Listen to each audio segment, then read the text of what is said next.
পনিরগুলোকে ঘি দিয়ে হালকা ভেজে নিতে হবে। এই যে আমি নুন হলুদ মাখিয়ে ঘি ভেজে নিচ্ছি।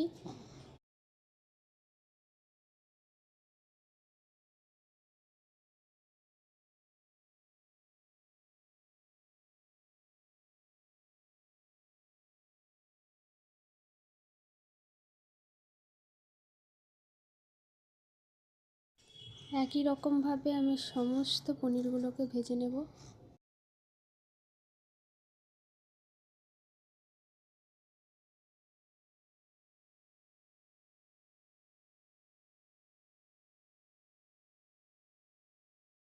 এই যে এবার ফোড়নে গোটা গরম মশলা তেজপাতা দিয়ে দিলাম, তারপর আদা কাঁচা লঙ্কার পেস্ট দিয়ে দিলাম।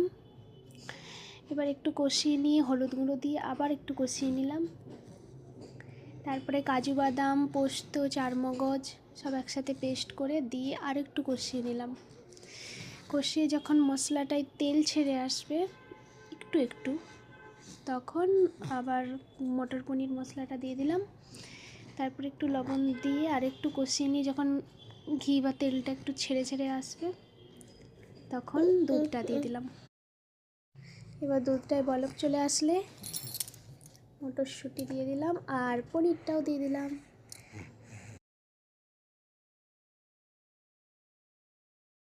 এবার মিষ্টি যে যা স্বাদ অনুযায়ী চিনি অ্যাড করে দিতে হবে। এবার শেষে নামানোর আগে ঘি আর গরম মশলা দিয়ে নামিয়ে নিলাম।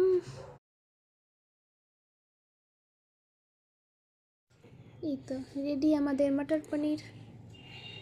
সবাই চলে আসো।